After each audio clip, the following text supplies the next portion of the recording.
Hello everyone, कैसे हैं आप सभी लोग प्यारे बच्चे। आपकी स्क्रीन पर एक क्वेश्चन दिख रहा है और इस क्वेश्चन एक पैराग्राफ है। पैराग्राफ में दो क्वेश्चन आपको इंक्लूड किए गए हैं और क्वेश्चन है ग्रेविटेशन का। आप देख के भी समझ गए होंगे और उसमें भी मेनली आप देख पा रहे हैं कि सैटेलाइट मोशन है।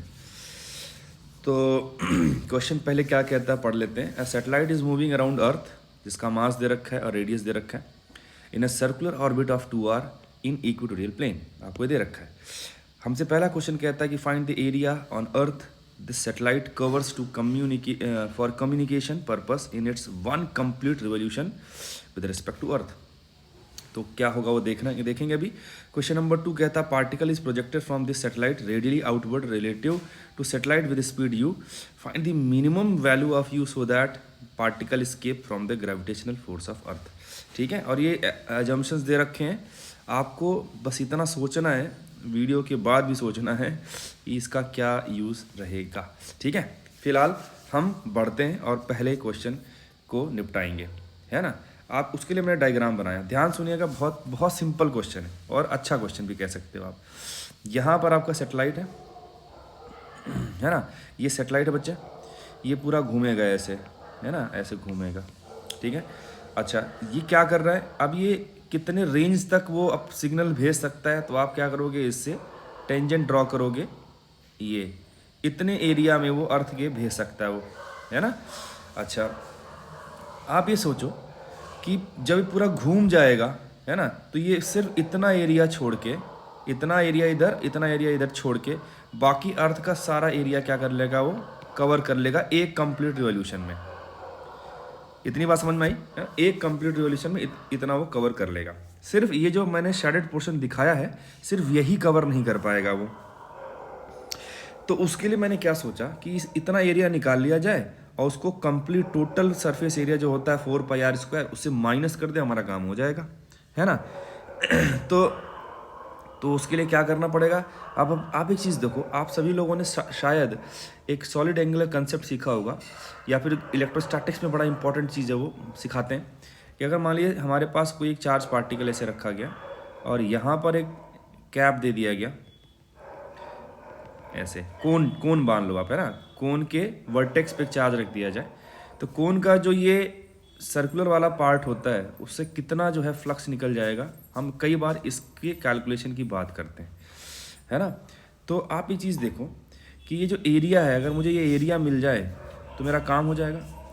अगर आप इसको सेंटर से, इसके सेंटर से आप जोड़ते हो और ये एंगल अगर आधा एंगल अल्फ़ा बनता है, ये भी अल्फ़ा बनेगा, तो ये जो एरिया टोटल निकल के आता है, ये एरिया स्फीयर का कितना पोर्शन होगा, है ना, जिसका रेडियस स्फीयर का r है, तो हम उसको फाइंड आउट करते हैं 2πr², 1 - cos अल्फ़ा।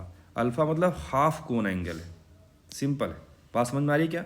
अब एक चीज़ देखो, अगर आप इसको इससे ज्वाइन कर दो, अगर इस पूरे रीजन का एरिया चाहिए अपने को, इस इतने का, तो वही सेम सिनेरियो यहाँ पर भी आपको दिख रहा है। यहाँ पे कोन एंगल कितना बन गया, थीटा बन गया। और अगर मैं इसको थीटा बोलता हूँ, ये एंगल 90 होता है, तो ये आपका 90 - थीटा, ये अगेन थीटा बन जाएगा। बात समझ में आ रही है। ओके, तो इतने पोर्शन का जो एरिया आएगा एस, वो कितना आएगा, 2πr², 1 - cos थीटा, इतना आएगा। बात समझ में आया। ओके तो थीटा मिल जाए, हमारा काम हो जाएगा, इतना पार्ट का एरिया। उसके लिए आप देखो, ये डिस्टेंस आपको दे रखी है 2r, ये आपका रेडियस है r। साइन थीटा अगर लगाओगे, है ना, तो साइन क्या होता है, परपेंडिकुलर अपॉन लॉन्गेस्ट साइड जो कि 2r है, तो परपेंडिकुलर r/2r आ गया थीटा 30 डिग्री। तो अगर आप जो है एरिया पैच निकालोगे, ये वाला एरिया निकालोगे, तो कितना आ जाएगा, 2πr², 1 - cos थीटा, यहाँ पे लिखा था, थीटा ही कर देता हूँ मैं, थीटा, है ना। और इसको सॉल्व करोगे तो आएगा 1 - √3/2, ये आ गया। अब इतना एरिया इधर और इतना एरिया इधर, है ना, इतना ही छूट जाएगा, बाकी सारा कवर हो जाएगा, है ना। तो आप क्या बोलोगे कि सर टोटल एरिया में से इन 2s को जो है आप माइनस कर दो, आपका काम हो जाएगा। तो area covered by satellite in one rotation क्या हो जाएगा, 4πr² इंटू 2 इंटू ये s, है ना। तो यहाँ पे 4πr² बन रहा है, यहाँ 4πr² बन रहा है, मैंने कॉमन ले लिया, यहाँ बचा 1 माइनस, यहाँ माइनस अंदर जाएगा तो प्लस √3/2, इसने निपटा दिया। ये 2 से जाएगा 2 और √3 ऊपर पहुँच जाएगा, तो 2πr² इंटू √3, जो कि मुझे लगता है सी ऑप्शन से मैच करता है।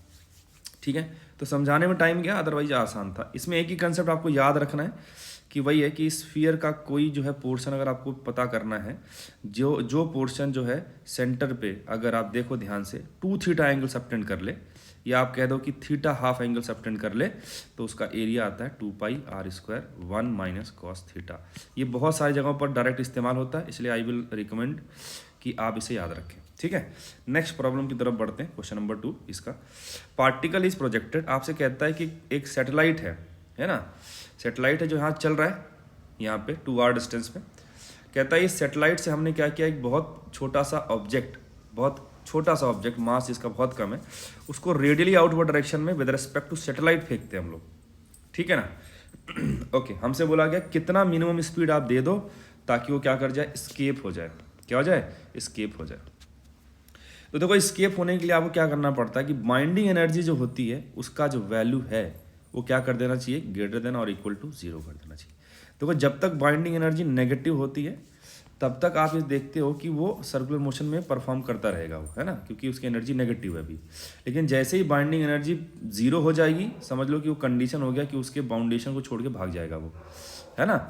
तो हमें बस मिनिमम वाला केस चाहिए, तो मैंने वही लगाया कि बाइंडिंग एनर्जी क्या कर देना, for escape greater than equal to 0 कर देना है।